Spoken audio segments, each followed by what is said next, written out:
समर प्रताप जिंदाबाद हमार ना और जनता के करा लोग जौन अपना कीमती वोट दे के हमरा के विधायक बनौलस और कसम खा सबे जने मिल के कसम खा कि जवन जनता हमरा पे इतना विश्वास कैलस ई कुर्सी दहलस ओकर विश्वास टूटे के ना चाहिए।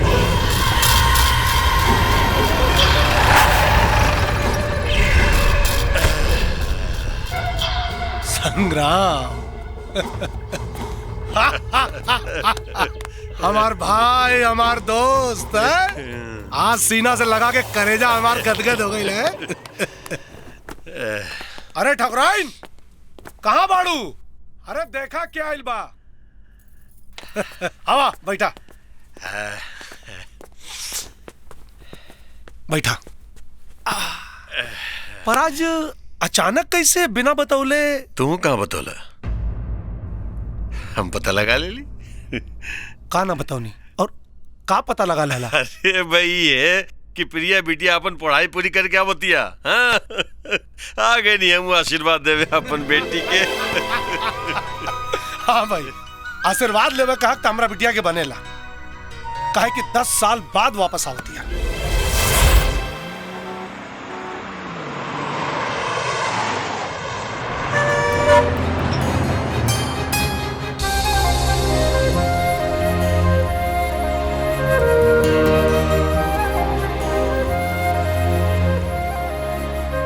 बिटिया ये देख के बड़ा खुशी भई कि तू 10 साल विदेश में रहले के बावजूद भी तू अपन भाषा विचार और संस्कार ना भूलेलू।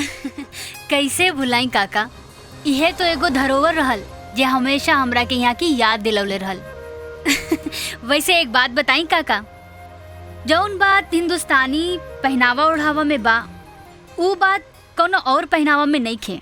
ठीक कहताड़ू बेटी, यहाँ तो साल 2 साल खातिर लइकनी मुंबई चली जाली तो उनकर चाल चलन ओढ़ावा पहरावा भुला जाला।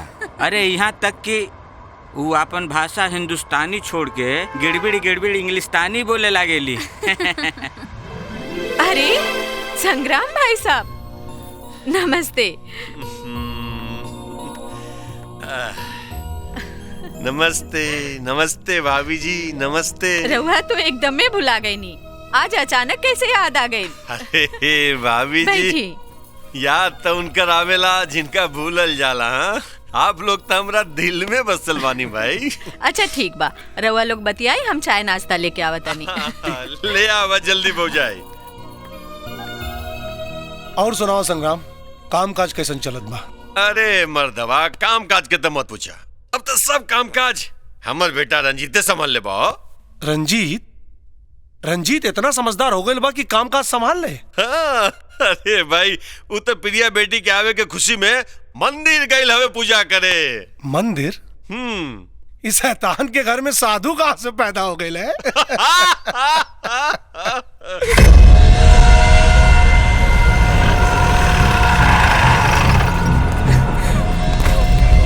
छोड़ हमरा के छोड़। नहीं छोड़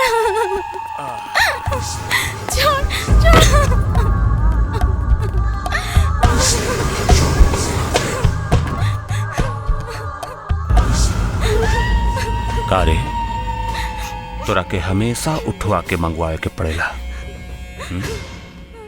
अपने से ना सकेली? छोटे सरकार, हमरा से ऐसा कौन गलती हो गई बा कि राउर 3 महीने से हमरे इज्जत के तार तार कर रहल बानी? आखिर हमार कसूर का बा? कसूर तोर ना, कसूर तोर जवानी की बा। ये नसीले नैन है तो रसीले होंठ और एक गदराइल जवानी। सचमुच हम पागल हो गए बनी। चला कपड़ा उतारा, चला। ई तोरे रोज रोज मुआवले से बेहतर बाकी हमार गला घोट के मार दी हमरा की।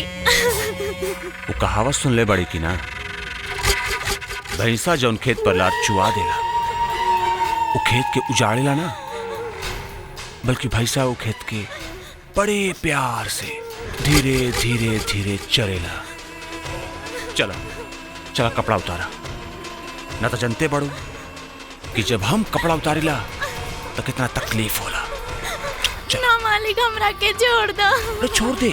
ना मालिक ना, चलो ना। हमरा के छोड़ दे। ना मालिक हमरा के छोड़ दे। रो मत, चल कपड़ा उतार। छोड़ दे हमरा के मालिक। अरे छोड़ दे, रो मत।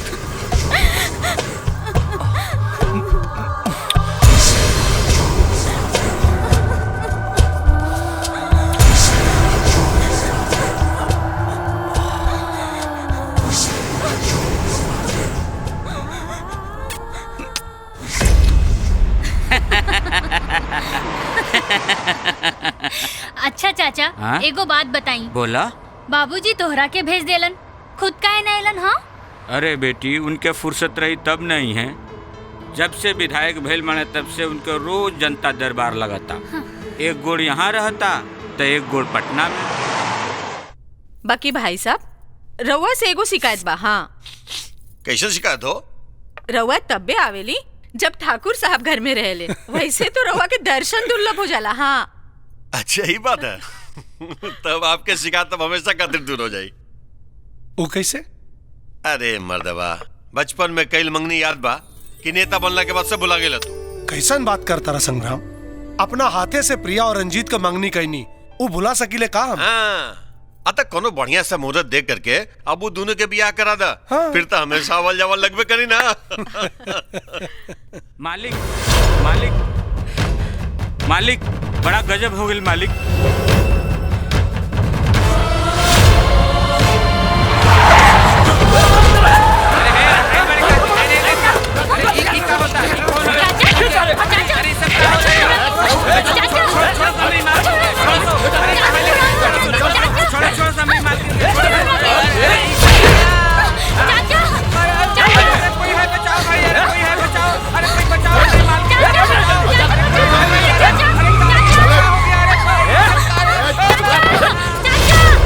हे भगवान, ये का हो गए?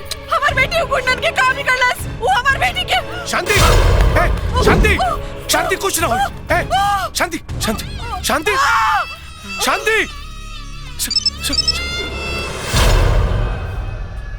हेलो, खबर तो मिल गई हुई समर प्रताप सिंह कि तोहार बेटी हमरे कब्जा में बिया।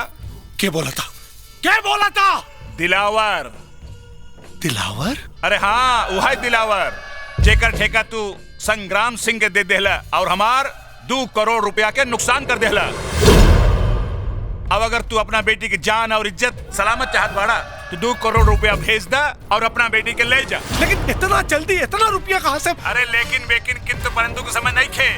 हम तोहरा के 2 घंटा के मोहलत देता नहीं। 2 घंटा के अंदर 2 करोड़ के पेटी भेज दा, ना तो तोहरी बेटी के 200 टुकड़ा करके बेटी में भर के तोहरा पास भेज दे। हमरा बेटी के कुछ ना होकर की चाहिए। रुपया हम भी से होता नहीं। पता बोल, पता बोल। तो पता लिखा।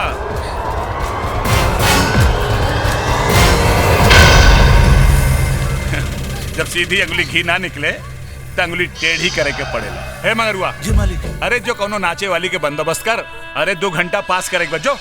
अभी जात बानी मालिक। हाँ जो जल्दी।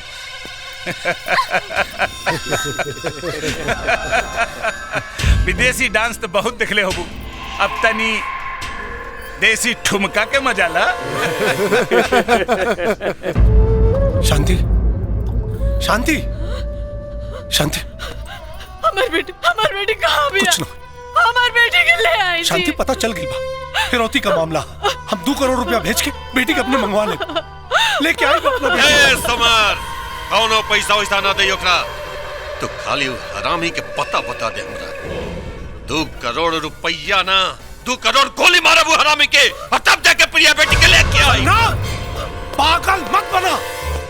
हमार बेटी ओकरा कब्जा में बा, और बंदूक से निकले वाला गोली आपन पराया ना छीने ले। कैसे आई प्रिया बेटी? आई प्रिया। चूहन खातिर हमार एक बिल्ला काफी है। एक बिल्ला काफी है।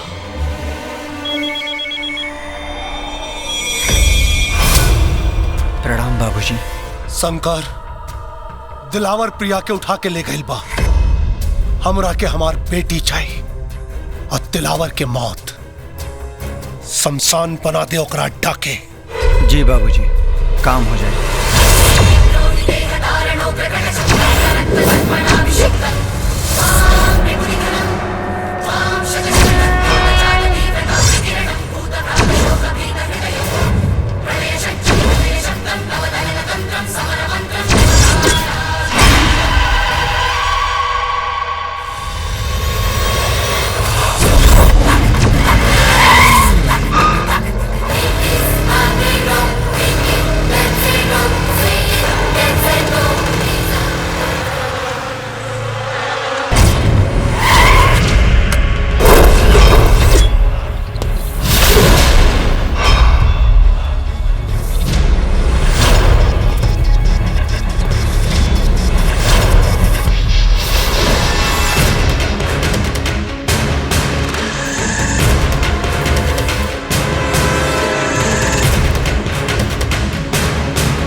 मौत। धोखा धोखा, अरे धोखा कहले से नहीं तो आज साला, अरे मुंह का देखत बड़ा, मारा सारे के मारा।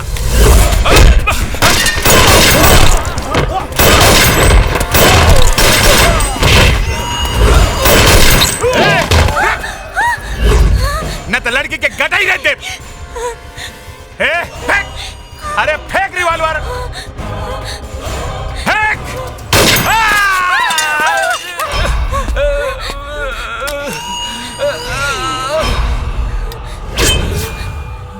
नहीं नहीं नहीं नहीं नहीं नहीं,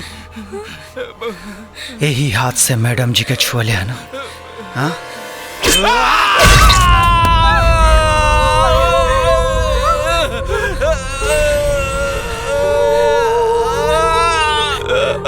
नहीं नहीं नहीं नहीं नहीं, तू हमरा के मत मारा, ले जा लड़की के, हमरा के पैसा ना चाहिए, ना चाहिए हमरा के पैसा। शंकर के सिर्फ एक आवाज सुनाई देला, बाबूजी की आवाज, और बाबूजी के आदेश बा तुहार मौत।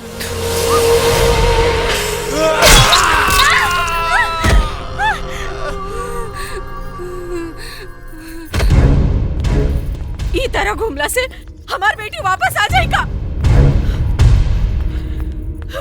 हम कहा तानी पैसा काहे ना भेज देनी, एक आदमी की भेज देनी, अरे अपहरण करे वाला लोगन के पास बड़का गिरोह होला, और भाई साहब जात रहलन तू नौ के रोक देनी। रो देखिया, अगर हमार बेटी के कुछ हो गइल ना तो हम ना रवि घर में हम छोड़ के चल जाए, फिर बैठल रही अपन धन दौलत में कुंडली मार के। शांत हो जा, शांत भगवान, कुछ ना हो, वापस आई हमारी बेटी, हम बाप भई होकर हमरो बेटी हो। तसल्ली रखा, उस जकरा के भेजले बानी ना, अकेला अकेला 100 के बराबर हूँ, लेके आई हूँ हमरा बेटी के वापस।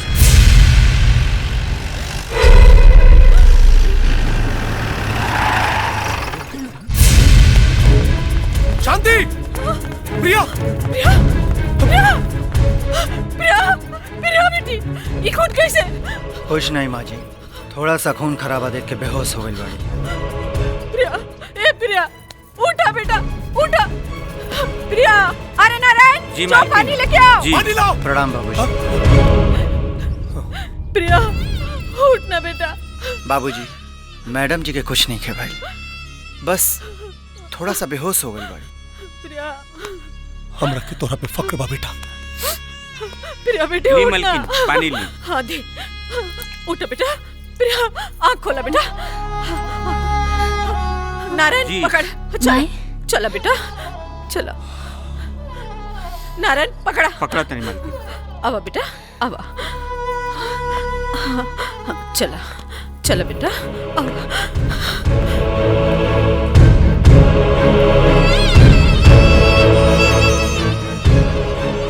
अच्छा बाबूजी हम चला तनी। ठीक बा बेटा। प्रणाम।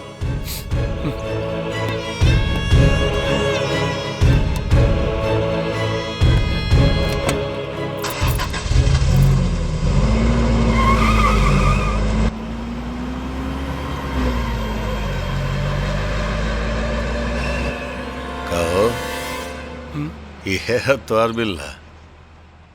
हमार पालतू कुत्ता हमरा कहले पे भौंकेला और हमरा ही कहले पे काटेला। और हाँ संग्राम, काम तो ऐसन करेला कि खून के निशान भी ना मिलेला।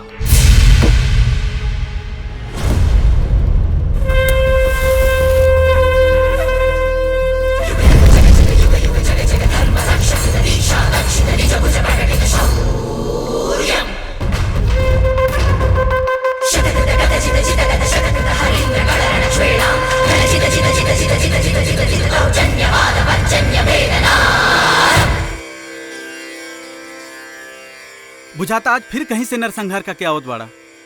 ये कैसन जिंदगी बना लड़े बड़ा शंकर, इंसान काटे वाला कसाई के। सोचा शंकर कुछ अपने जिंदगी के बारे में सोचा। गुल्लू ये जिंदगी सोचे खातिर ना, बाबूजी के हुक्म माने खातिर मिलल बा। बाबूजी के हुक्म माने खातिर। केहू के हुक्म और एहसान तरे लाश के ढेर और खून के नदी ना बहावल जाला शंकर, बल्कि एहसान पूजा समझ के चुकावल जाला। और जहाँ बात पूजा किया जाला ना, वहाँ ये तरह पाप के काम ना कइल जाला। पाप कहा पुण्य कहा हमके कुछ याद नहीं खे। याद बात उस सिर्फ मासूम बचपन, ओला बरसावत बरसात और ठंड से किकुरत रात, भूख से सूखल अंतड़ी और प्यास से फाटली होठ। अगर बाबूजी ना रहते ना तो आज भी पड़ल रहती कोनो गली कूचे में। अगर बाबूजी तोहरा खातिर कुछ कइलन तो तू उनके खातिर बहुत कुछ कइला। नौकर बन के सेवा कइला, खून पसीना बहावला, जान हथेली पे लेके सैकड़ों बार बाबूजी के आज्ञा के पालन कइला। घर से लेके विधायकी के कुर्सी तक के रास्ता के काटा साफ कइला। ये का है? ये एहसान ना है तो का है? एहसान का बदला एहसान होला शंकर, जिंदगी ना। अबहिन भी वक्त बा, छोड़ दे खून खराबा और शादी ब्याह करके अपन घर बसा ले। शादी ब्याह और घर परिवार में हमरा कोनो दिलचस्पी नहीं है। काहे काहे तू मेहरारू न रख सकेला? मौगा बड़ा का? ब्याह ना कैले का मतलब के मौगा ना होला, बल्कि शादी ब्याह के बाद मेहरारू मर्दे के कमजोर नस बन जाले। मर्द बुजदिल हो जाला और हम बुजदिल ना हो सकेन। बुजदिल ना बल्कि शरीफ और इज्जतदार हो जाला। अरे तू समझत काहे नहीं खे यार? अरे हमके नहीं खे समझे के यार। बाबूजी से गद्दारी के बदले हमके इज्जत और शराफत की जिंदगी ना चाहिए बस। ठीक बा जैसे तोहार बाबूजी ने चाहे वैसे ना चाह। प्रिया, प्रिया बिटिया, प्रिया। जी बाबूजी। रख दे आराम से रख। ये सब कहा बाबूजी? तोहफा। कौना खुशी में? अरे तोरा विदेश से आइला के खुशी में। कुछ हमारा तरफ से बा, कुछ संग्राम की तरफ से, और हाँ ई खास तोहफा शंकर की तरफ से। शंकर? कौन शंकर बाबूजी? वो है जौन तोहर अपना जान पे खेल के जान बचौलो।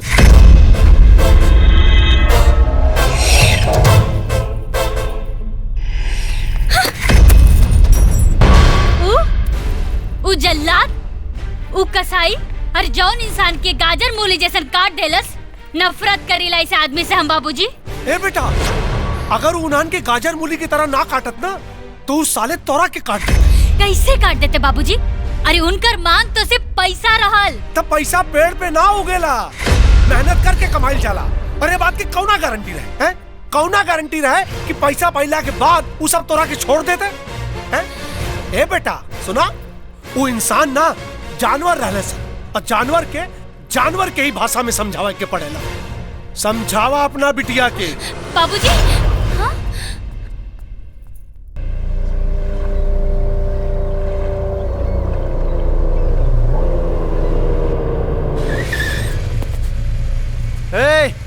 चल जीप हटा रास्ते से। रुक, चाय पी ले तब हटाई। कौन हवे रे? अबे गाड़ी हटा ले। वो विधायक के आदमी हवे शंकर, और वो बहुत खतरनाक आदमी है। अरे तो हम कौन शरीफ आदमी हैं? वो विधायक के आदमी है तो हम संग्राम सिंह के आदमी हैं। अब मरवौली से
चुपचाप सुन।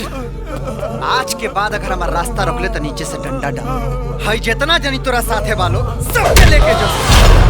अबे कहले रही ना, अबे आखिर तोड़वा दे लेना। साले बोलने वाली मत लग। आखिर साले चल रे गाड़ी चालू कर साले चल।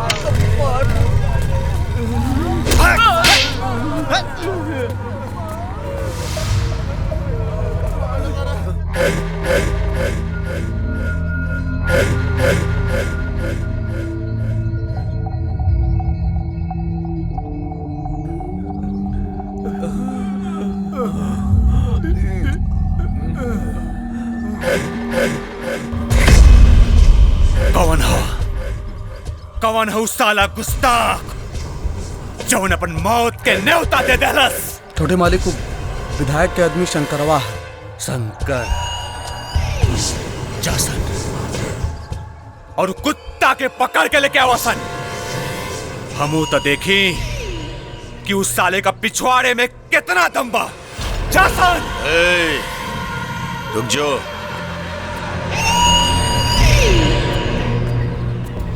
कादे शंकरवा कौन मुर्गी के बच्चा है? शंकरवा मुर्गी के बच्चा ना है जे तू लोग झट से पकड़ के और पट से ओकरा गर्दन में रोड़ देवे। जी वो साला हमार गाड़ी और हमनी के आदमियन के मरले बा। वो साला कुत्ता काटी पसली तोड़ के रहा। शांत हो जो रज्जी, ठंडा दिमाग से काम ले। देख ऐसन कोनो हरकत मत करती है जोना से तारा और प्रिया के रिश्ता में कोनो फर्क पड़े बेटा। लेकिन बाबूजी लेकिन ना बेटा, लेकिन ना। जोना कले चुपचाप बात मान, अपन गुस्सा अपन जज्बात पे काबू रख। काबू और खास तौर पे बेटा अपन अय्याशी पे। जब ले प्रिया से तोर बियाह ना हो जाए ना तब ले शराफत और इज्जत के चादर ओढ़ के रख बेटा, तब पूरा करोड़ों के दौलत हाथ से चले। बुझले? हम ठीक कर दानी बेटा, वो तोरा के रानी बना के रखी। हाँ बेटा भगवान के दिहल ओकरे पास सब कुछ बा। घर द्वार धन दौलत गाड़ी घोड़ा सब कुछ बा।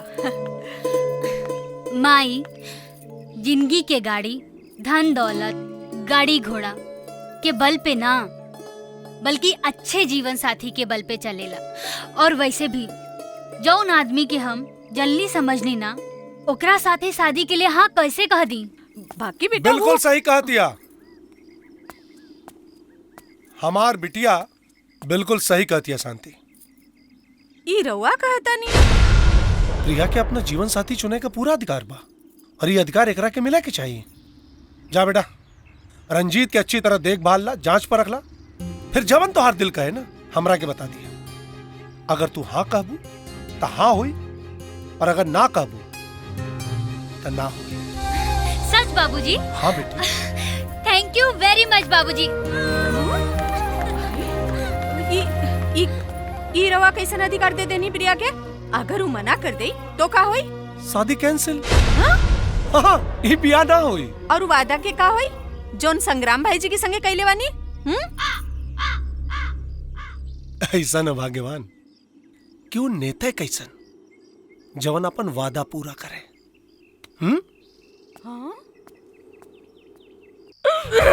चल चल भाग यहाँ से।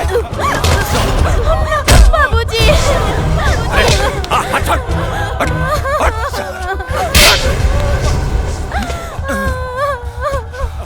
कारे साला थप्पड़ का आवाज सुनाई दे रहा ना जब तुर गाल पर पड़ा था। अगर हवा में हाथ चलाती तो आवाज सुनाई पड़त। ताली दोनों हाथ से बजेला। आग लग रहा तुर बेटी का बदन के अंदर और पानी डाल के शांत के लिए हम जवान भैल तुर बेटी का मर्जी से भैल।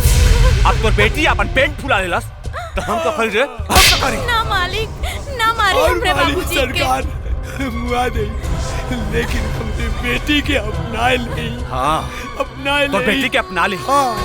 साला गली के फेंकल हड्डी के अपन गर्दन में लटका ले। चल चल निकल यहाँ से चल निकल। ना छोटे सरकार ना ऐसा जुल्म ना करी। रहम करी हमरा पर रहम करी छोटे सरकार। बर्बाद ना आबाद ले ले पैसा और गिरवा दे अपन बेटी का लड़का। ना छोटे सरकार ई लड़का राउर का हो। ई पाप हमसे ना होई। ई पाप तोरा के नहीं करेगी। ई पाप डॉक्टर करे। पकड़ पकड़ तू खाइए और डॉक्टर के भी खिला दिए। और खबरदार केहू से बतैले कि तो बेटी का पेट में हमार नहीं कमा। बाप बेटी के कटवा के गंगा में फेंकवा दे। बाबूजी बाबूजी बाबूजी।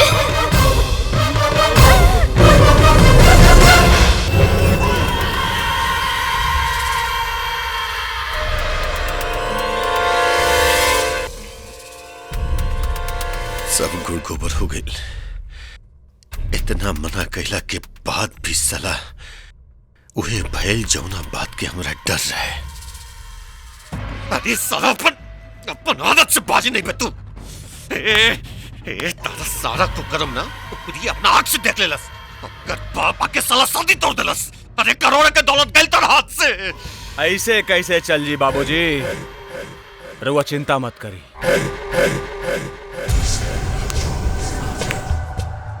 कुछ न कुछ सोचा था नहीं।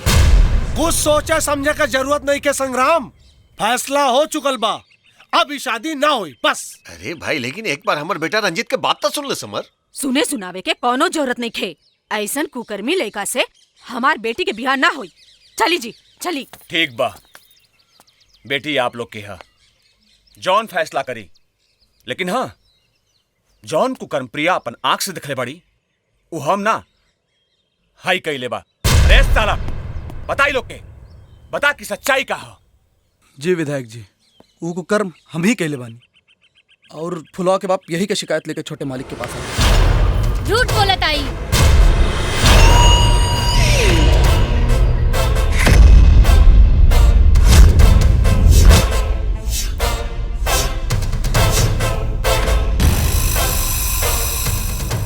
फुलवा कि ऊ कुकर्मी के हवे, हरिया या रंजीत?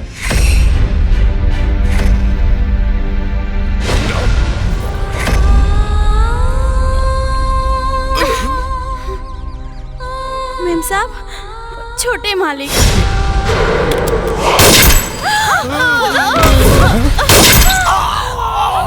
ए मंत्री, बाबूजी, जब हमारे सर पर खून सवार हो चला तब अपन बाप का भी नाश हो गया।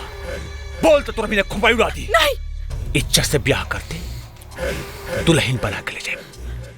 अगर जबरदस्ती ले गई तो तुर बेटी के रखेल बना के रखा। अरे साला हट, साला पगला के मारे करे बुजुर्ग आदमी बात तुझे बता रहा है साले। चल माफी मांग, माफी मांग। अरे माफी मांग समर बाबू से, मांग माफी, माफी मांग समर साहब से। अंकल, अंकल हमारे माफ कर दी। हम बोल रहे पापी बाटी, कुत्ता बाटी, कमीना बाटी। हमके मारी अंकल, अंकल हमके मारी, मारी मारी मारी।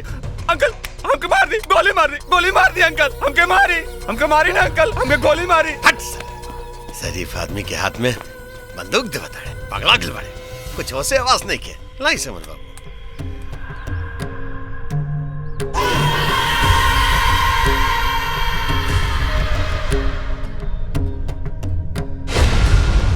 समर बाबू, दरवाजा पे दुद्दू को लाश, रिवॉल्वर पे तोहार उंगली के निशान। तब तू ही बतावा, खून हमर बेटा कैले बा कि तू?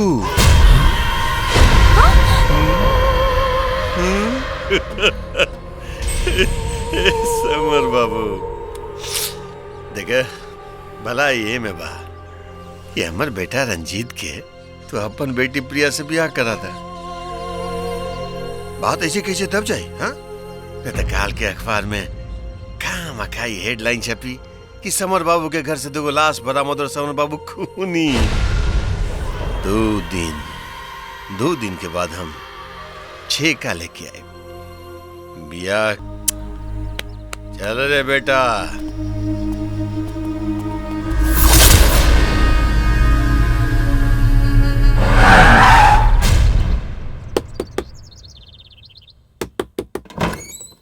बाबूजी,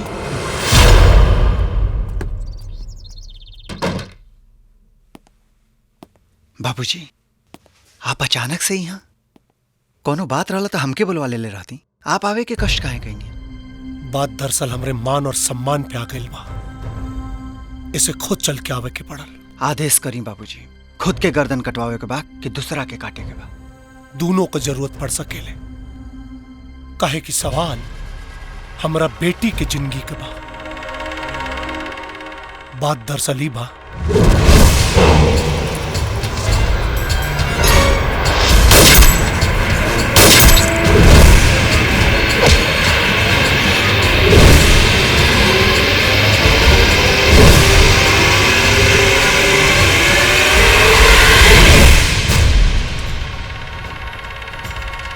जब तक शंकर की जान में जान बा, मैडम जी का केहू बाल भी बांका ना कर सकेला। और अगर वो बाप बेटा मैडम जी की तरफ नजर उठा के भी देखले तो करे घर में शादी के ना, उन्हन के लाश पे मातम के सहनाई बा। हमरा के तोरा से यह उम्मीद रहे शंकर। लेकिन बाबूजी, हमन के यहाँ लइका रहे नहीं जा, मैडम जी हमन के साथ है यहाँ। शंकर बेटा, हमरा के तोरा पे पूरा भरोसा, ठीक है? अच्छा चलती है। जी बाबूजी।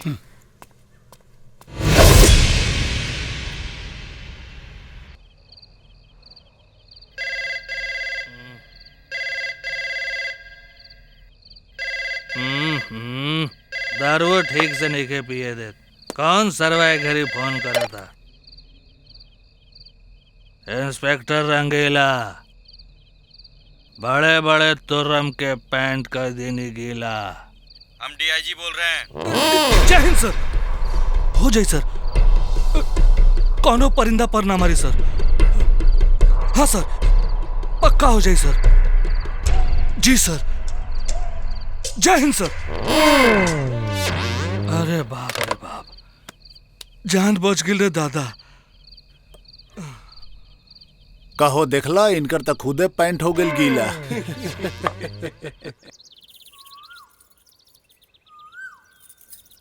जय हो तुलसी मैया, हमार घर परिवार की रक्षा करिया, सब खुश रहे।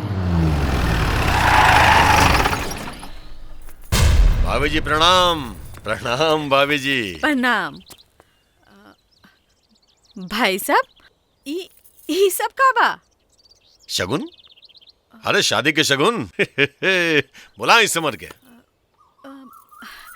भाई साहब बाकी वो तो पटना चल गईलन। पटना का है? वो कहत रहलन विधानसभा के सत्र चालू बा, जरूरी काम बा, जाए के पड़ी, सवेरे ही चल गईलन। कोई बात ना, चली प्रिया बेटी के बुलाई। ये शगुन ओकरे हाथ में दे दे। कहो पंडित जी। हाँ हाँ शगुन तो बिटिया खातिर आइल बा। हाँ। बाकी भाई साहब वो तो प्रिया के भी संगे ले गेलन। प्रिया बेटी के साथ ले गए, लेकिन का है? अरे शादी के जेवर कपड़ा जोन खरीदे के बा। ओ मतलब जेवर कपड़ा। हाँ? चलो जल्दी सब, ये हवेली के चारों तरफ से घेर रसन। और हाँ, कोई परिंदा पर ना मार सके।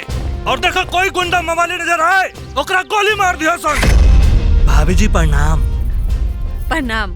दरोगा जी ये सब का बा?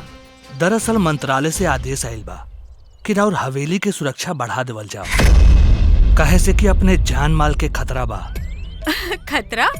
अरे हमार के दुश्मन बा? अरे भाभी जी, दुश्मनों दोस्त के रूप में रहेला।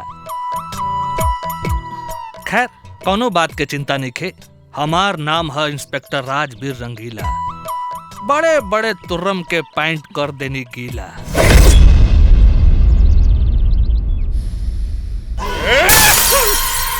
चल गए साला। अरे धोखा दे गई सालो, धोखा दे गई। अब हम छोड़म ना तो समझ बताओ। हमरा के तो मालूम रहे बाबूजी, हमरा के मालूम रहे कि ऊ साला दुमुहा साफ हा, लेकिन रउवे रोक देली, नहीं तो उदीने साला के ठोक देले रहती और ओकर बिटिया के घसीट के लेके आई रहती। आई आई बेटा आई। वो हरामी की बेटी ही घर में बहू बन के आई, प्राण ठाकुर संग्राम सिंह के। हमर शान के बात बन गई और अपन शान बचावे खातिर लाशन के ढेर लगावे के पड़ी, लगाई साला खून की नदी बहावे के पड़ी भाई। लेकिन ओकर बेटी आई है घर में दुल्हन बन के। अरे साला दरोगा रे, तो यहाँ काहे ले? तोरा यहाँ के हिम्मत कैसे मिल रे? वार्निंग देवे, हवेली पर हमार ड्यूटी लागल बा। अगर तोहनी दोनों उधर नजर उठा के देख ले तो गोली चल जाई, खून खराबा हो जाए। साला तू हमारा धमकी देवे रे? तू संग्राम सिंह के धमकी देवे? बच्चे का दबा दी ना तो साला पूरा वर्दी में छेद हो जाई। इतना छेद की गिल्ले न गिनाई। हरामखोर साला, हमरे टुकड़ा पे पले वाला कुत्ता हमरे से भौं कर बे तू। टुकड़ा के बदले में तोर काम भी केले बानी, तोहर तमाम कुकर्म के फाइल दबा के रख ले बानी। बाकी अब वो फाइल ऊपर आवे के टाइम आ गई। का मतलब रे? तोहारू दोस्त विधायक चाल चल गई, हमरो ऑर्डर आ गई बा तोहर गड़ल मुर्दा उखाड़े के। मर्डर, डकैती, फिरौती गईला संग्राम सिंह। तू दोनों बाप बेटा लंबा गईला, कहे से कि तू दोनों के गर्दन हमार चंगुल में बा। अब तुम्हें बतावा, दबाई कि ढीला करी?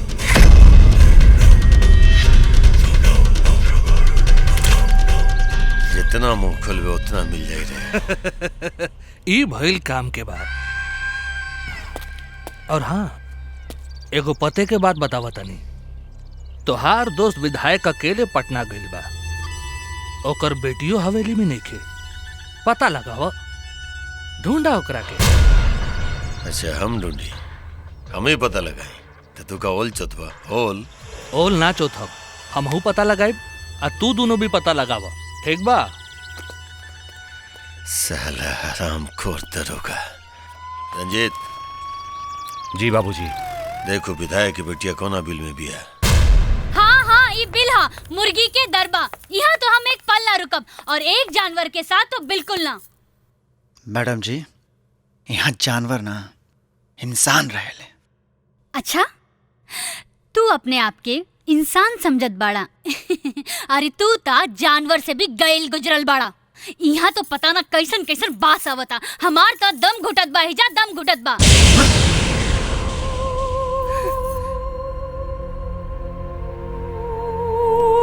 आपके दम घुटे चाहे आपके सांस रुके, पर आपके रहे के यही जगह और ये बाबूजी के आदेश बा। आदेश माय फुट। अगर हमरा के मालूम रहत कि हमरा के ई मुर्गी खाना में रहे के बा त हम बाबूजी के आदेश कबो न मनले रहती। हम यहाँ ना रहब और हम आपके यहाँ से जाए ना दे। अच्छा तू रुकबा, हमरा के तू रुकबा त रोका, हम जा रहल बानी। रुक जाए मैडम।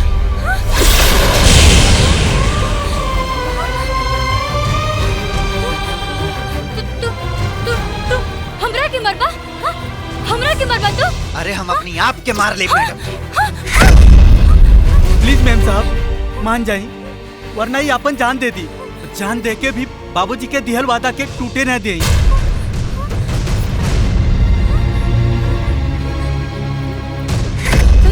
ठीक बा, लेकिन हमके हमार जरूरत के हर चीज चाहिए, काहे से हम अपन सगरो सामान घरे भूल गइल बानी। बिल्कुल मिली। एगो कागज पे अपने जरूरत के सामान लिख दी, हम अबे ले आवत बानी। ठीक बा।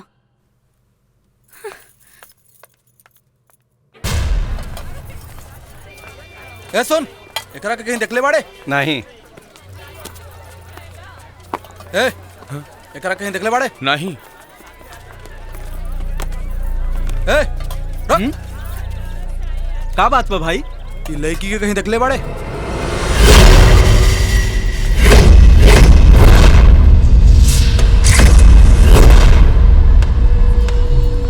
हमरा के ना, एकरा के कहीं देखले बाड़े? हाँ तो बड़ी सुंदर बनी हो कि हई। अरे साला, हम तोहरा से पूछे तानी तो उल्टा हमसे पूछे ताड़े। जब नहीं के मालूम तो सीधे बोल ना, नहीं के मालूम। टाइम वेस्ट काहे कर ताड़े? चल चाय पियल जाए, ओके बाद देखल जाए। ए काका, ए सुनात नहीं के का? दो ठो चाय भेज। भेजे तानी। हाई पर्ची में लिखल सामान दो। अरे ये तो शहरी लेकिन के सामान का करबे गुलुआ ई कुल काहे? हमारे घरे सारी लड़की ना आ सकल इनका। तू अपन काम करा, दाम ले, आम खा, गुठली मत गिना, जल्दी सामान दे। ठीक बा ठीक बा ठीक बा।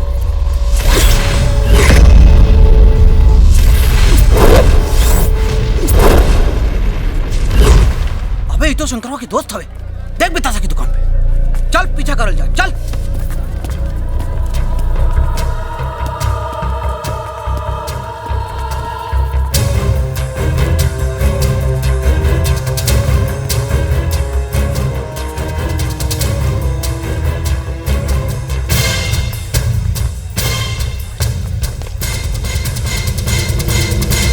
अरिया भाई चकमा दे गई, लेकिन ए बात के पता चल गई शंकर के अड्डा ये एरिया में बा।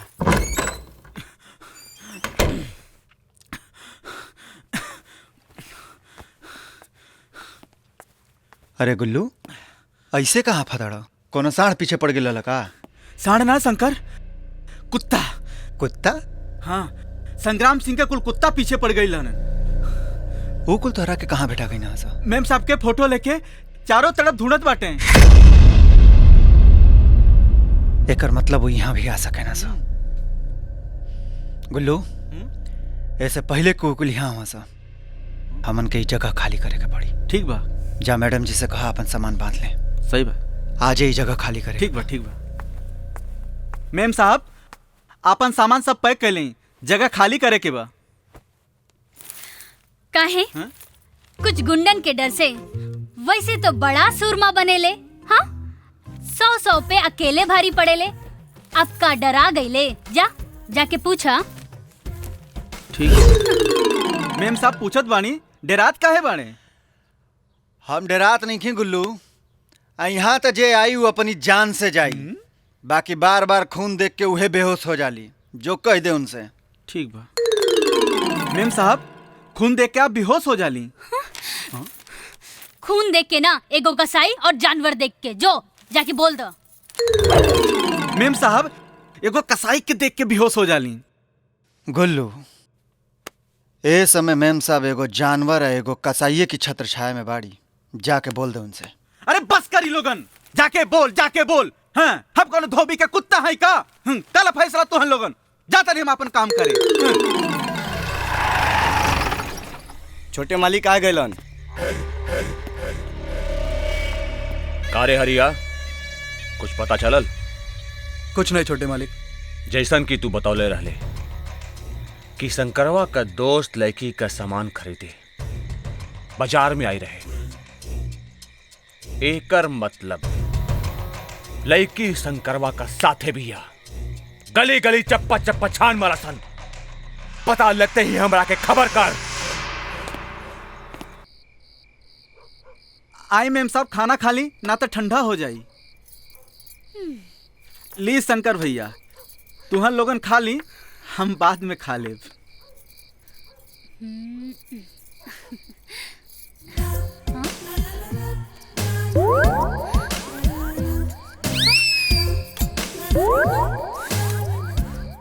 आज फिर हुए घास फूस? ई जानवरन के खाना है या आदमी के? आदमी के, और हमनी के इहे खानी जा। हम ई घास फूस ना मटन चिकन खाई ले। लेकिन हम तो शाकाहारी हैं, मटन चिकन ना बनावे आवेला। अगर ना बनावे आवेला तो लेके जाओ ई खाना, ई कुल हम ना खाए। मैडम जी, हमन के आदमी समझी चाहे जानवर, 2-4 दिन आपके और रहे के बा तो जौन बात उन खा लें। हम ना खाए।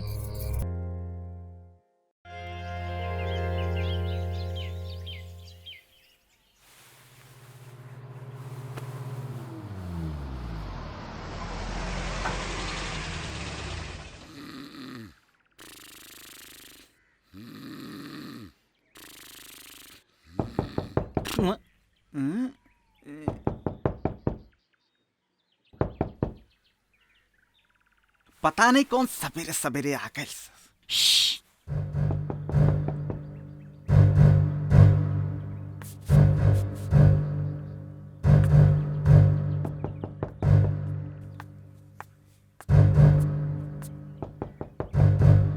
हे गुल्लू, दरोगा आइल बा, जाके चटाई पे सो जा। जा।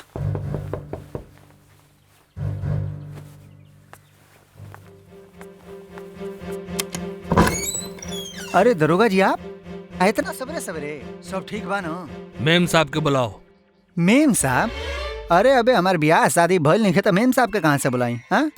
अरे हम तो हार ना, हाँ। विधायक जी के बेटी प्रिया मेम साहब के बात कर रहल बानी। ले फिर से मजाक। अरे वो यहाँ का करिए दादा? बाकी हमरा पक्का खबर मिलल बा कि वो एहजे बाड़ी। तब तो जान लें कि आपके संगे के वो बहुत बड़ मजाक कर दिले बा। अब आपे सोचें कि महल का रानी यहाँ कहाँ हमन के नौकर चाकर के बीच में रही है। ऊ के सुतल बा? अब हम कहब तो आपके यकीन तो होई ना। आई खुदे देख लें के सुतल बा। आई देखी। ए, अरे सुता दे शंकर।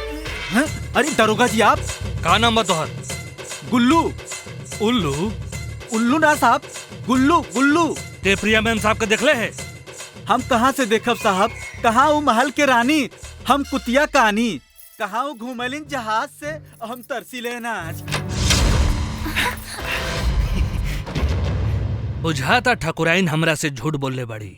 अरे दरोगा जी, हम तो आपसे पहले ही कॉलर रहनी कि केहू मजाक कैले बा आपके साथ है। ठीक बा, हम चलता नहीं। अच्छा जयराम जी के।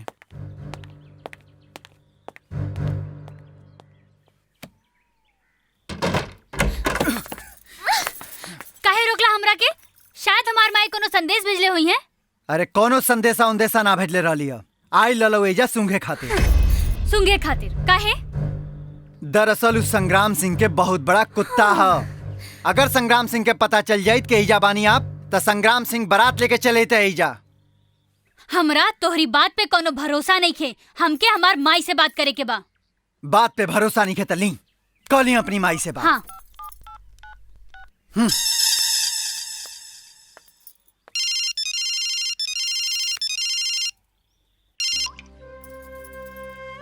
हेलो। हेलो माई, प्रणाम। हाँ प्रिया बेटी, कैसन बाड़ू? माई हम तो बिल्कुल ठीक बानी। अच्छा एगो बात बताई कि ऊ दरोगा के रउआ यहाँ भेजले रहनी का हमरा लगे? अरे दरोगा के हम का करे खातिर पटना भेजब? अरे माई, हम पटना में ना, हम तो एहिजा शंकर के पास बानी। शंकर के पास? हाँ। हम तो सोचत रहनी तू अपन बाबूजी के संगे पटना में बाड़ू। अच्छा अच्छा ठीक बा बेटा, तोहर बाबूजी जे कैले हुई है सोच समझ के कैले हुई है, तोहरे खातिर अच्छा कैले हुई है। बेटा तू शंकर के बात मनिया और अपन ख्याल रखिया। ठीक बा माई। हाँ हो गल विश्वास कि हम सच कहत रहनी हा। दरअसल बाबूजी जन बायां हाथ से करे ना, दाहिना हाथ के पता ना लागे देना कि का कहना हा। सॉरी।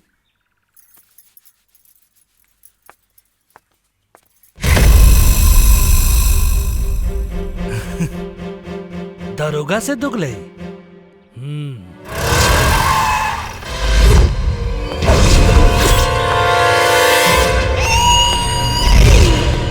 अरे प्रणाम संग्राम बाबू, हम अंदर ढूंढत बानी, रहुआ एजा बैठल बानी। दरोगा आओ बैठले, बिस्किट खाओ भाई। तोरे चेहरा के रंगत और चाल डाल देख के लगा था कि कोनो बहुत बड़का जंग जीत ले तू। अरे का बाबूजी तू ना, अरे सब पैसा इठे का तरीका है। अरे पैसा इठिला तक कामो करेला रंजित बाबू। हम पता लगा के आवतानी कि प्रिया शंकरवा के घर में नहीं खे। प्रिया शंकरवा का पास नहीं के, इहे पता लगौले है। इतना नोट दिया बा, का उखाड़ ले? उखाड़े के तो हम बहुत कुछ उखाड़ सकीला रंजित बाबू। उठ रे और दरोगा कारे, तू सर्व हमके धमकावत बड़े, हमार फेकल हड्डी खा के और हमारे पर गुर्रात बड़े। छोड़ हमार गिरेबान, छोड़ रंजित, ये पुलिस का गिरेबान हो। बांध के ऐसा ठोकाई करब कि न हाथ रही न पैर। और हाँ, जॉन फाइल पर हम सांप नियन कुंडली मार के बैठल बानी, वो बाहर आ जाई। छोड़ दो, पकड़ा के बैठा, एकदम दिमाग में होश नहीं गिरा। गुस्सा में खाली सुनो। चलो बैठा बैठा बैठा बैठा बैठ जा दरोगा जी, बच्चा बा एकदम होश नहीं गिरा, समझ में नहीं खावत की क्या करे के बा। ले बिस्किट खा, बिस्किट खा। अरे खा खा, ठंडा हो जा, ठंडा हो जा, ठंडा हो जा।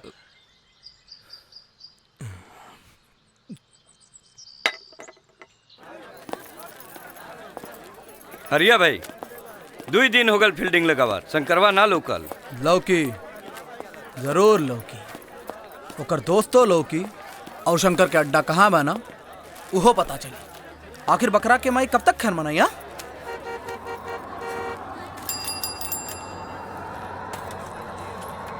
देख देख देख, विधायक की गाड़ी है। हाँ यार, ये तो विधायक हमें,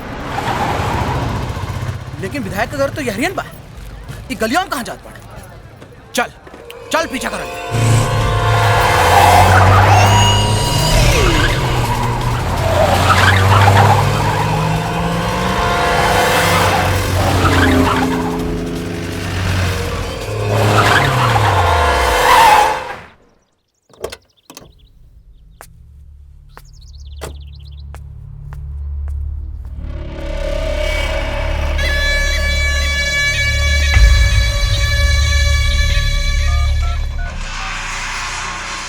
भैया जी, शंकरवा के अड्डा पता चल गई।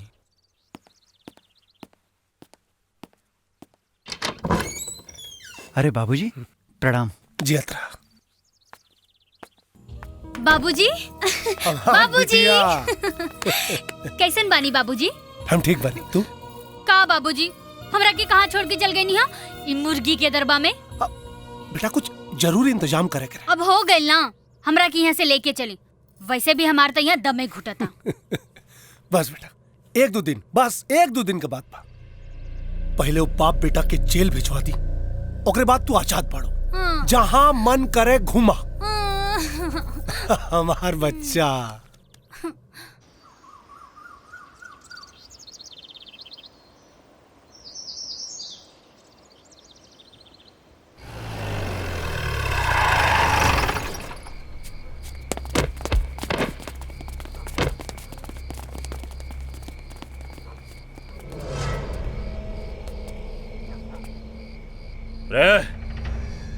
दरवाजा तोड़ दसन। रुकी छोटे मालिक, हमें को रास्ता देख ले बानी।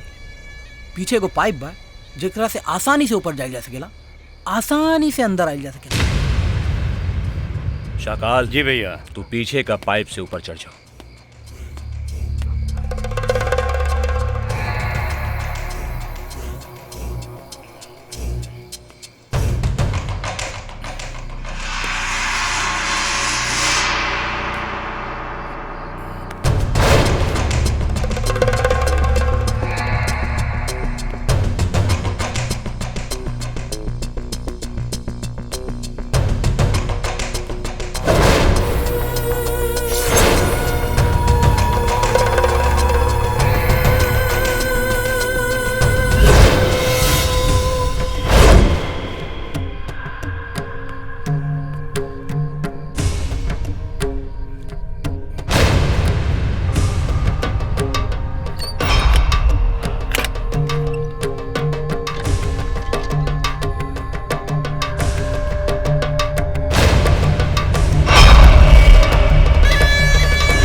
मैडम आप अंदर जाइए।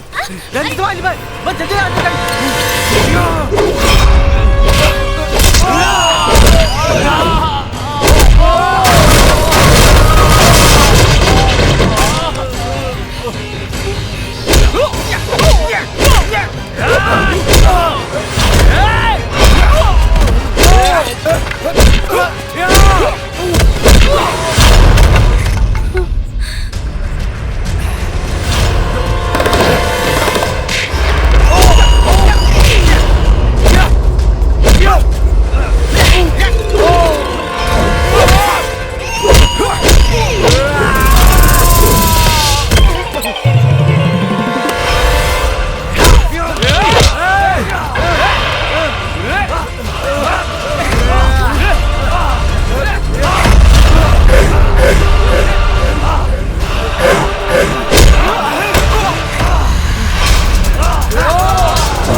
मछली जैसा जाल में फंस गए ना।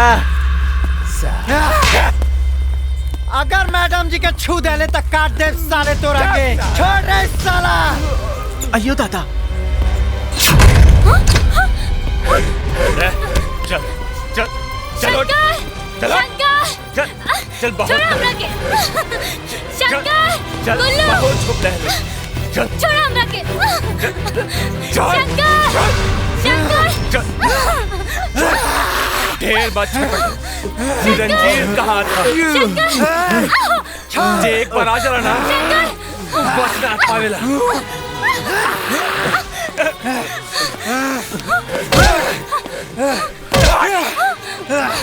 अगर मैडम जी का कुछ होगा तो साला जमीन में जिंदा गाड़ दे।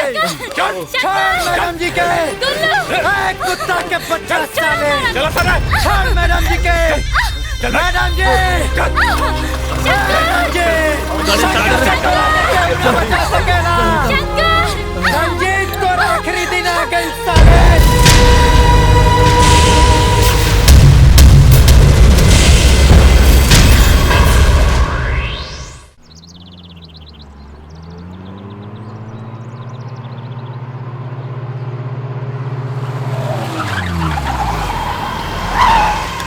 रुकी रुकी इनका के चेक करा। आराम से पूरा बढ़िया से चेक कर लो भाई। देखो कोनो कुछ हथियार उठा तो नहीं क्या? हो गए मिलल जरूरी बा। जाए समर प्रताप, समर प्रताप। संग्राम सिंह इस साला एजा का करे आइल बा। ए जी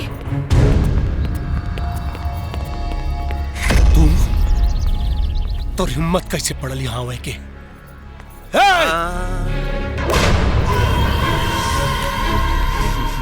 कुछ बोले के पहले तनी अपना आंखी से देख ले।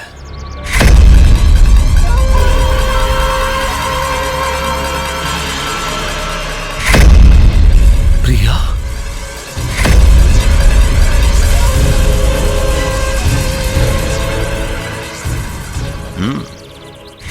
हमार कब्जे में बिया उठा के ले आइल हमार बेटा। हमार बिल्ला तुहार शेर के चूहा बना देलस। तोरो बेटा का सेखी था मबहिया निकारम संग्राम। होशियारी ना समर, होशियारी ना। मंडप सजल बा वहाँ चल के चुपचाप कन्यादान कर देना।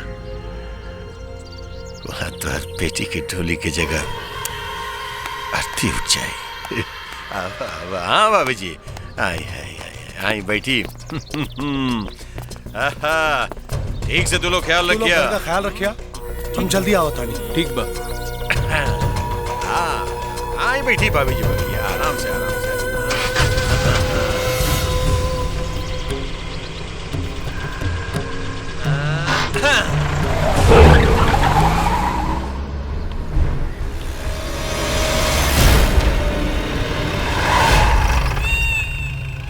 अरे साला, ये दोनों दुश्मन एक साथ कहा जाता।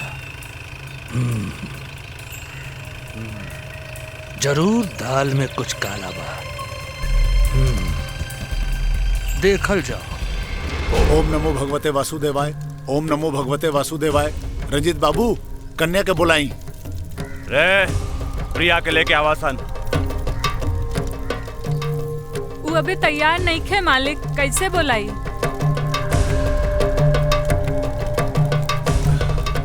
पंडित जी जी आपन कार्यक्रम चालू रखी। जी जजमान। हम लड़की के लेके अभी आवतन।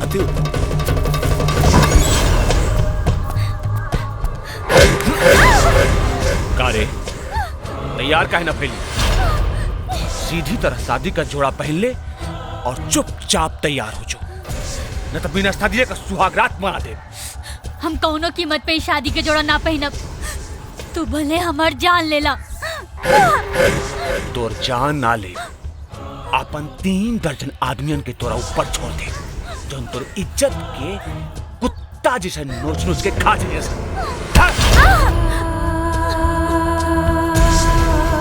5 मिनट, सिर्फ 5 मिनट का मौका देता नहीं। तैयार करके शादी का मंडप में लेके आवासन जल्दी।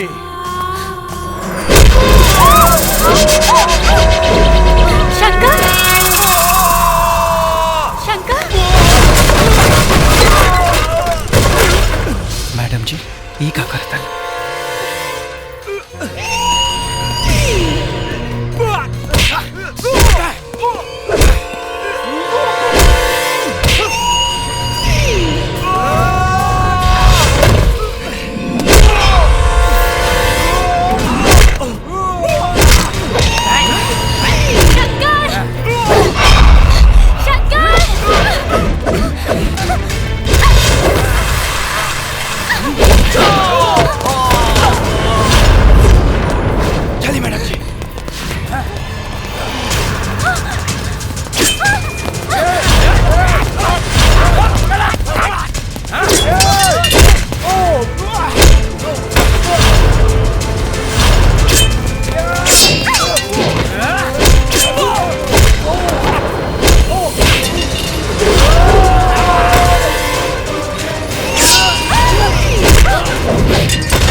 होनी होत बहुत बलवान।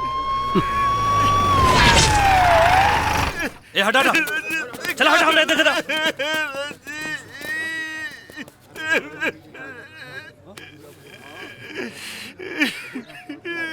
ई तो एक्सीडेंट के केस हो। का हो संग्राम बाबू, अपना बेटा के खुदे मार देला, चढ़ा देला एकरा ऊपर गाड़ी। धारा लगी 302।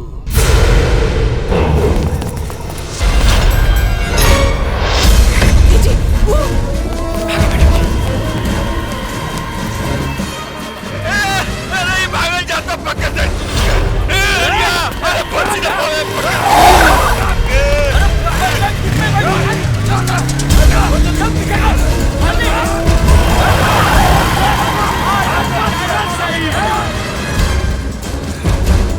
ले गए हमार शेर बचा के।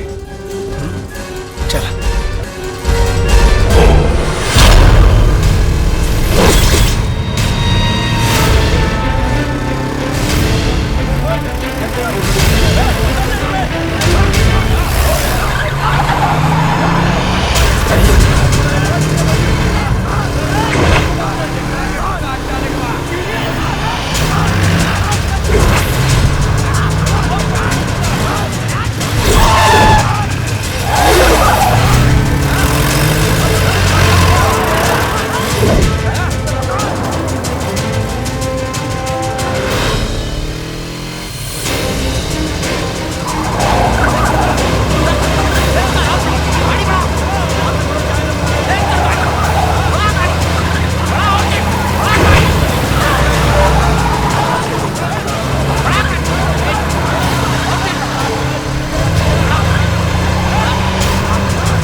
पेट्रोल खत्म हो गई।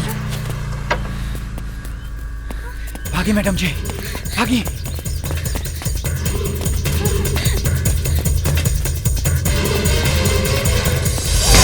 मैडम जी उठी।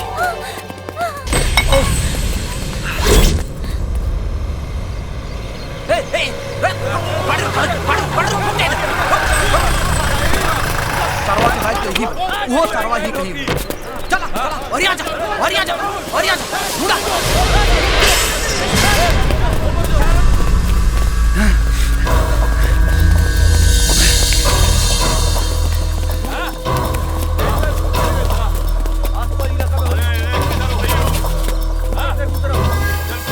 वो देखा भागा था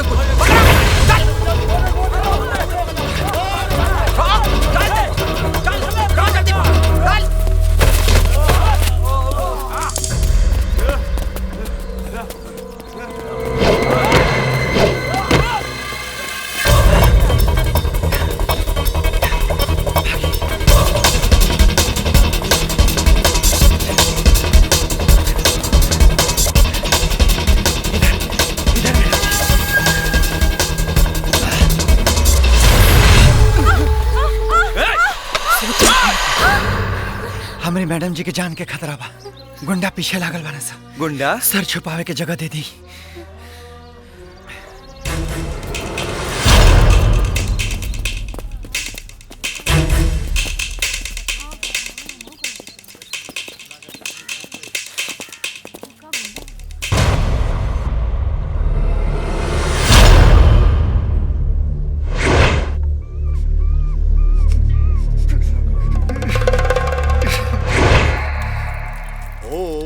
परिसरे रंजितस्य अमुक गोत्रे गंडक नदी तटे साधकं करिष्यामि।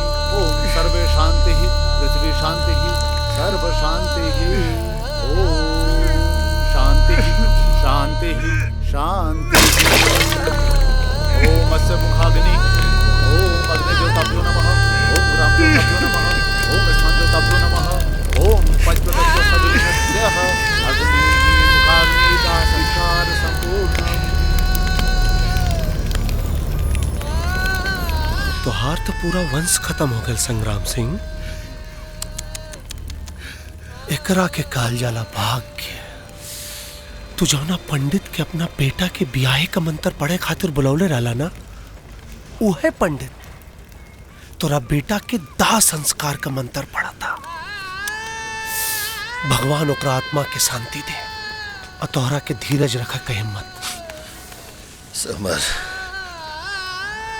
हमर बेटा के त चिता भी नसीब भइल, लेकिन तोहर बेटी के त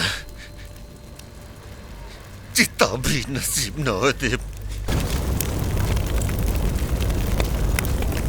ओरल मैडम जी, चलिए भागी मैडम जी, भागी।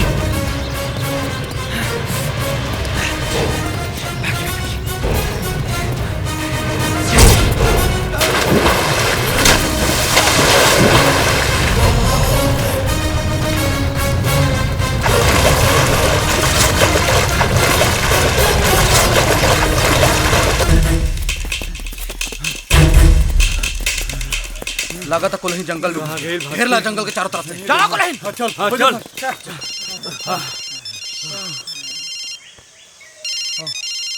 जी मालिक। काबे लड़िया मिललू सब ना मालिक, कुलहीन जंगल में घुस गए। अगर जंगली जानवर से बच गए ना तो हमरिन बोटी बोटी काट के ले जाए। बोटी बोटी ना, बोटी बोटी ना, ओकर लाश हमरा चाहिए। खून पियब हम ओकर खून पियब। तांडव तांडव करब हम ओकर लाश पे चढ़ के।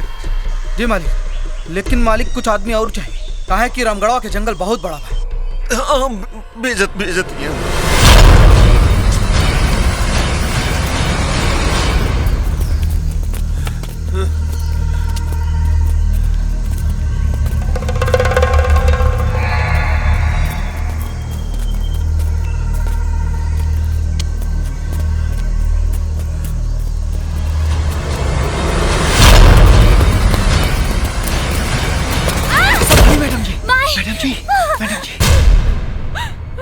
पता ना हमार बेटी कहाँ और कौन हाल में हुई।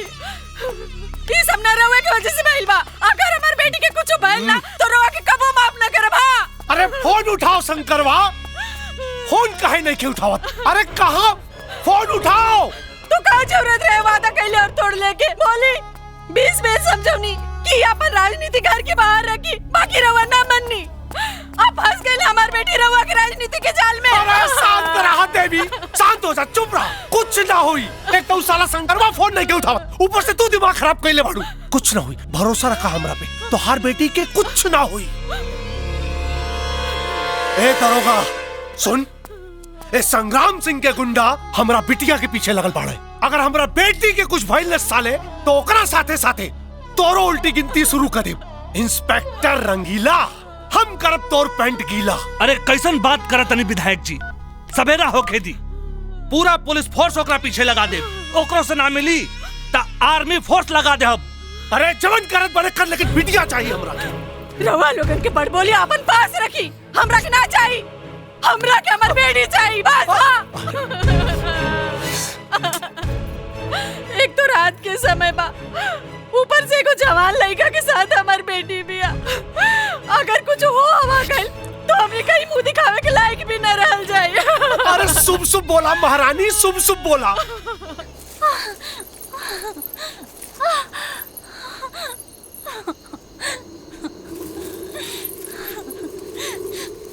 क्या कर बड़ा? मैडम जी, हमके गलत मत समझी, जवन करत आनी हमके करे दी मैडम जी। यही हुई है, ढूंढा ढूंढा चारों तरफ से, यही कहीं हुई है। आखिर कहाँ जा सकेले? थोड़ा सा हिम्मत रखें मैडम जी, अब इन्हें ठीक हो जाएगी।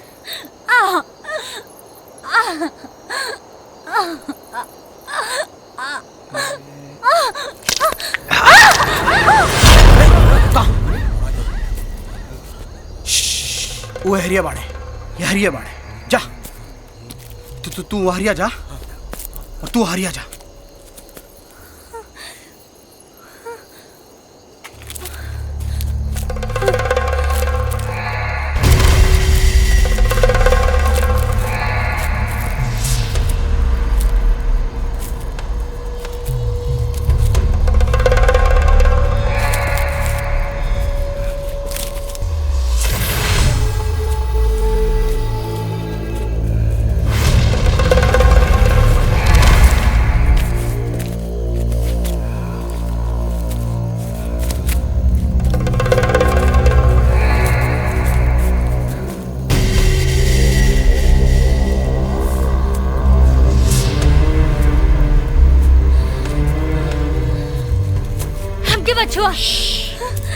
मैडम जी, हम जौन भी करत नहीं आपकी भलाई खातिर करत हनी। वो देखी संग्राम सिंह के आदमी।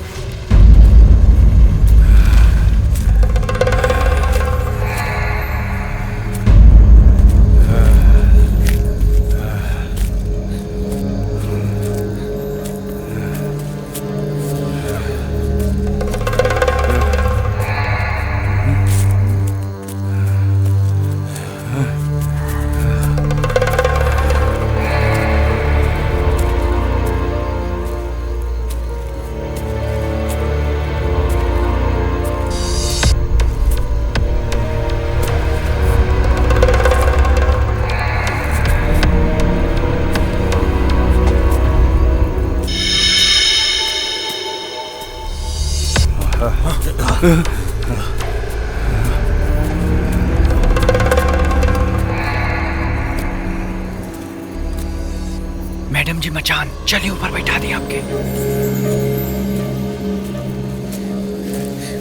संभाल के मैडम जी। मैडम जी हम बैठा था, आप हमारे कंधा पे चढ़ जाए।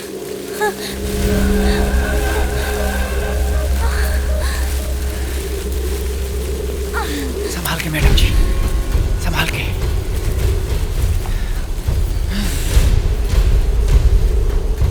चलिए मैडम जी, संभाल के। हिम्मत रखिए मैडम जी। मैडम जी संभाल के।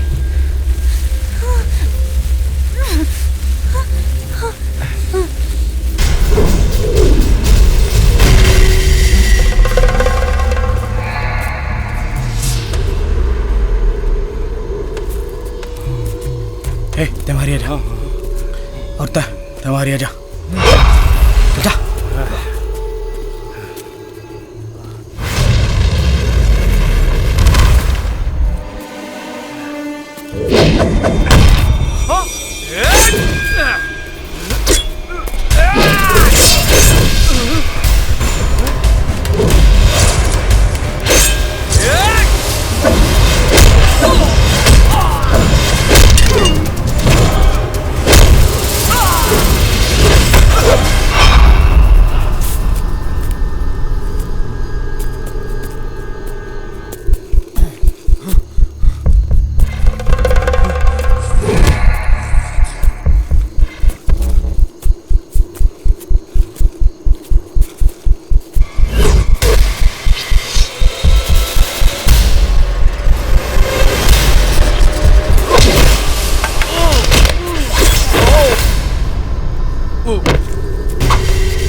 हरिया काबिल मुंडी कटला की दो हरामी के कटला की ना मुंडी। ए संग्राम सिंह, तोर हरिया तहरी के प्यारा हो गई, लेकिन तू अगर अपन जिंदगी चाहता रे तब मैडम जी के पीछा कल छोड़ दे, ना तो तोर आंख निकाल के गोटी खेलब और मुड़ी काट के फुटबॉल। अरे सालो, अरे मुंडी कहाँ काटब तोरे सालो।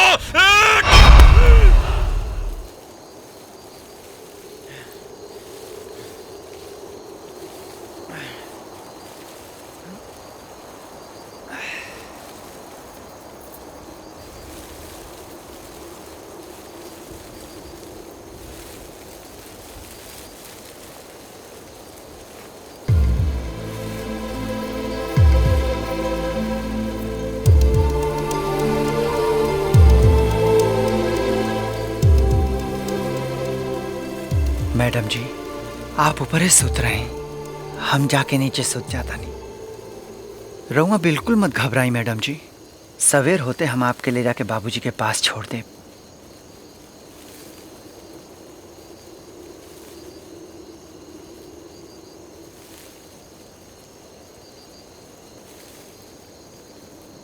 अच्छा मैडम जी, हम जाता नहीं।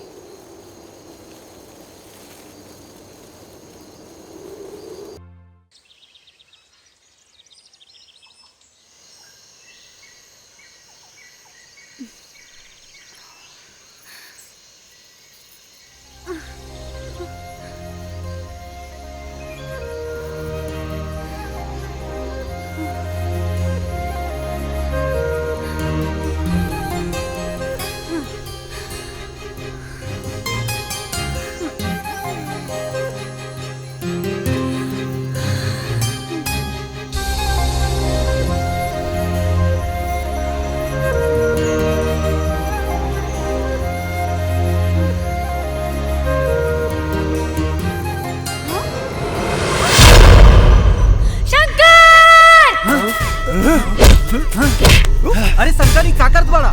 गुल्लू, ई गुंडा ना, ई विधाई जी के आदमी हमें। बाबूजी के आदमी? और तू यहाँ कैसे? शंकर, तार फोन ना लागत रहल। अरे यार, हमार फोन कहीं गिर गया यार। तब तय बाबूजी परेशान होके हमरा के फोन कैलन और ई लोगन के साथे भेजलन, तब हम पता लगावत यहाँ आ गईनी। तब बाबूजी काहे ना आइलन? बाबूजी के तो खुदे बुरा हाल बा, और मलकिन तो रो रो के बुरा हाल कैलले बाड़ी। रउआ के देखिए तो खुश हो जाइए। चली मेम साहब। हाँ हाँ।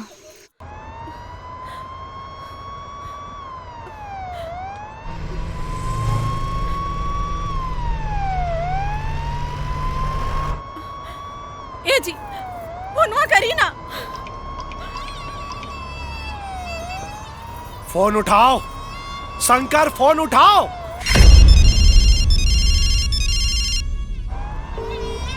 पता ना कहां फेंक डाला फोन आपन, उठाता नहीं के।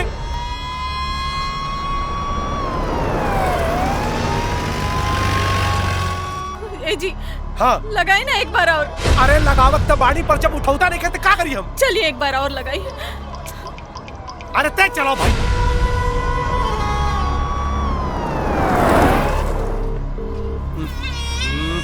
खाली घंटी बाजता, उठात नहीं के फोन। भगवान, पता नहीं कहाँ हुई हमारी बेटी। अरे तू चुपचाप बैठा भाई, हमने खोजा निकला नहीं ना, मिल जाए। रवे की वजह से भइल बा सब कुछ। हाँ, अब हमरा वजह से काम है। हाँ, तोरे वजह से। हे भगवान, कहाँ से खोजी हम अपन बेटी? अरे तो पुलिस भी खोजता, हमनियो खोजता नहीं, आदमी लगल बाड़ा है। ये मेहरारू कपार खा जाई हमार। अरे ए, रोक रोक रोक रोक रोक, ये मोटरसाइकिल तो शंकरवा का बुझाता। गाड़ी रोक रोक रोक। शंकरवा का मोटरसाइकिल? अरे विधायक जी, हाँ, एजा काहे रुक गई? ये शंकरवा का मोटरसाइकिल, एकर मतलब वो एजा कहीं हुई। अरे हाँ, ओकर मोबाइल के लोकेशन भी एहरे बतावता। एहरे कहीं बा, लगाई ओकरा के फोन लगाई। हाँ।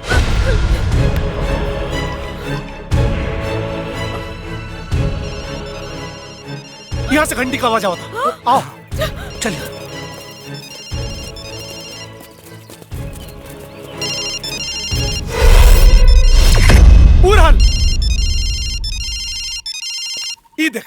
शंकरवा का मोबाइल तो यहाँ पड़ल बा, वह हम कहीं कि काली से फोन कहे नहीं के उठावत, और एक हमारी मेहरारू है कि चाव चाव कह के कपार खा गल समार। तो हमरा के का मालूम रे कि फोन यहाँ बा?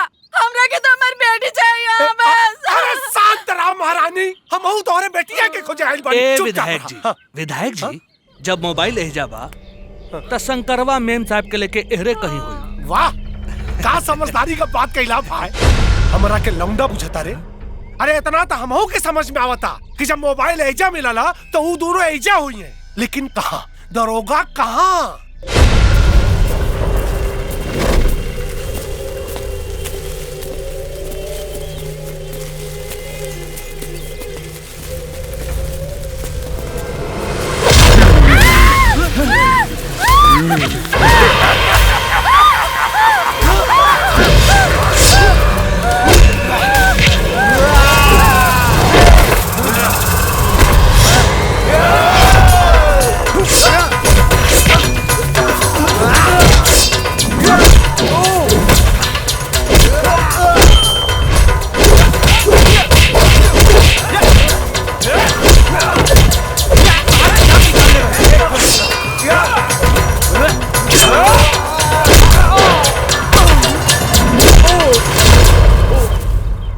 ए लड़की के कहीं देखला है लोगन? हाँ साहब, ये लड़की और एगो लड़का दोनों रात के आयल रहना और दोनों के पीछे गुंडा पड़ल रहलन और दोनों जंगल के तरफ गईले। विधायक जी, जंगल नजदीके बा, चली चल चली चल चल चल।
ई का कदल है यार। बोला शंकर, शंकर, हमार तो हर जिंदगी के साथ यही तकरार। ना गुल्लू, ऐसा मत कह यार। गुल्लू, ख्याल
विधायक जी, हाँ? ई जंगल इतना बड़हन बा कि एक बार जेकरा में बिला जाला वो वापिस ना आवेला। चुप! ते हमनी के साथ दे आइल बाड़े के डरवावा रे। चुपचाप चल के प्रिया के और शंकरवा के खोजे में मदद कर, और तू तनी कलेजा मजबूत करा अपन। जी जी। ए, चला सब घेर ला पूरा जंगल।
बिटिया, शंकर, प्रिया, प्रिया।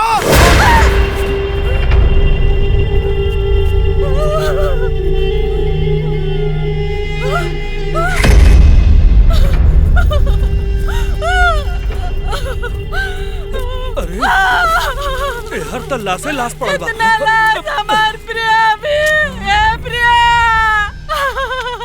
अरे तू चुप रहा। अरे प्रिया का दुपट्टा हा, प्रिया ना हा। इतना लाश लौका तो प्रिया बा कहीं, शंकरवा बा कहीं। एकर मतलब वो लोग जिंदा बाड़े। हाँ हाँ चल चल दरोगा चल। अब चला। प्रिया, प्रिया, शंकर, प्रिया, संभाल के चला तनी। नीचे देखी। प्रिया,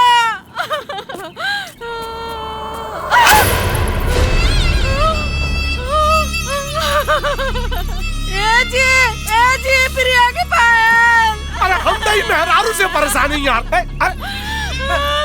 अरे सुना, देखा लड़की की गोर से भागा में कहीं गिर गई होई पाए। नहीं हमार प्रिया। तो हार बिटिया जिंदा बा, तसल्ली रखा तू। अते हमारा पाचे पाचे कहाँ चलता रे? और तो पुलिस वाला कहाँ बड़ा है? अरे विधायक जी, पुलिस वाला पूरा जंगल के घेर के ढूंढत पड़ा।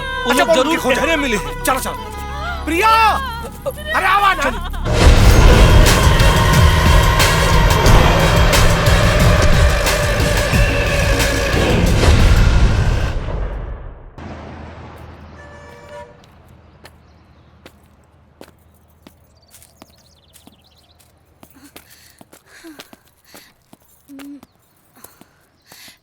शंकर, शंकर, रुक जा शंकर। का बात बा मैडम जी? हमरा तोरा से कुछ कहे के बा। का कहल चाहतनी? कहीं हमके तोहरा से प्यार हो गइल बा। का? ई ना हो सकेला मैडम जी। काहे शंकर, काहे? हम तोहरा आंख में प्यार के समुंदर और धड़कन में मोहब्बत के आवाज महसूस कर ले बानी, फिर ई इनकार काहे? ई मर्यादा है मैडम जी, मर्यादा। हमरे जिस्म के रोम रोम में बाबूजी के वफादारी बसल बा, और हमरे दिल के धड़कन बाबूजी के पूजा करेला मैडम जी। आप बाबूजी की अमानत हैं, और हम बाबूजी की अमानत में खयानत ना कर सके नहीं मैडम जी। हमके माफ करी मैडम जी, चलिए।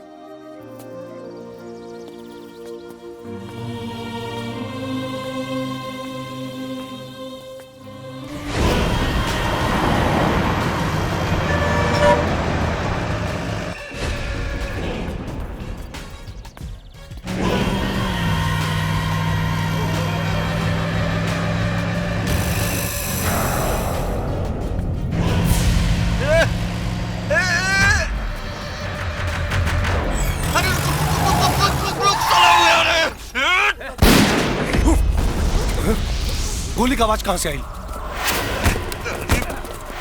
मैडम जी चली भागी मैडम जी, संभाल के। ओए ओए ये सर, चलो चलो सर, चलो सर, चल।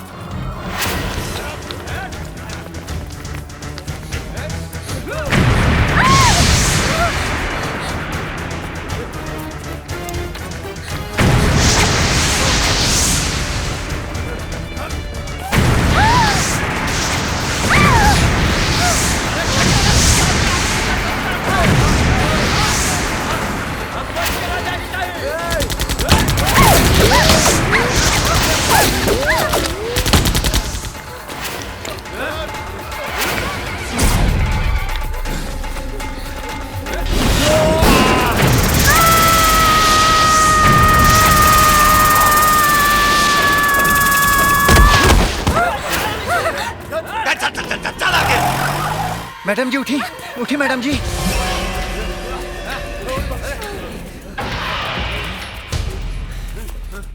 कहाँ गए? भागी मैडम जी।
उठ उठ उठ, अरे उठ उठ साले।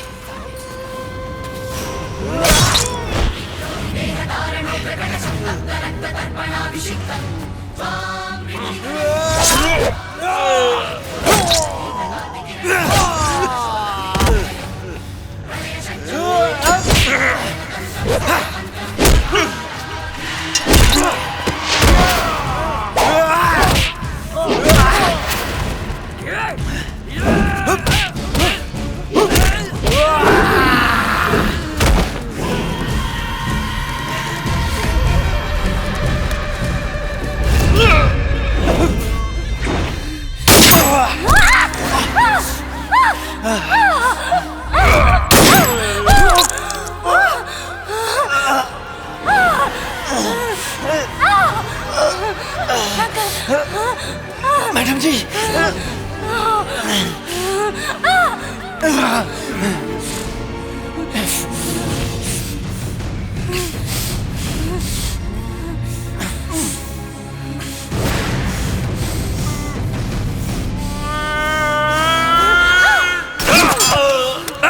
गिरफ्तार करना सबके। बाबूजी, बाबूजी, पकड़ो सबके। बेटे, पकड़ो। संग्राम सिंह, अब तो हर खेला खत्म हो गई। तो भी दुश्मनी करने लगले। ई वर्दी कानून के दोस्त होला, गुंडन के ना। ए जी देखी खून। अरे माई, अरे तू हुआ बाहर में रख ले रहलू का। बाबूजी। जब देखा नौटंकी। चुप चुप 2 मिनट चुप रहा, बात करा था बेटी से। ए बेटा कैसे लगल रे?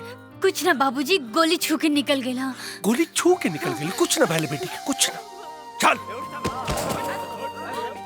चल, तू ठीक पड़ू ना? हाँ माई।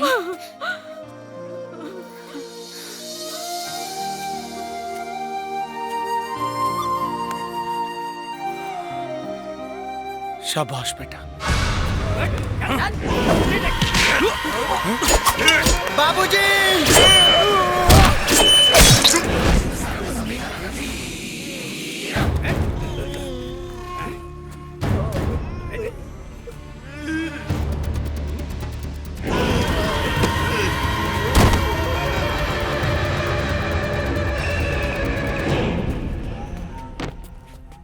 मर गई साला, जैसन करनी वैसन भरनी। एक बार फिर ते हमरा बेटी के बचा ले ले बेटा। जिया जियत रह। अच्छा बाबूजी, अब इजाजत दी हमके। प्रणाम। खुश रह बेटा, जियत रह। चलत है मालकिन।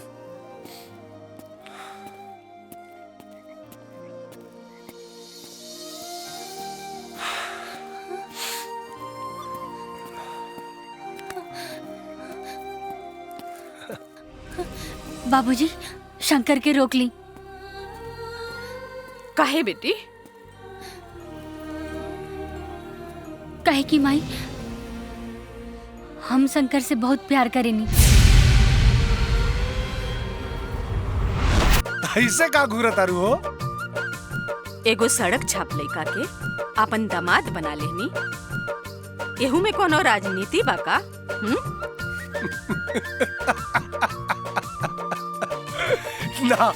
ना टकराइन, इनमें कौनो राजनीति ना बा।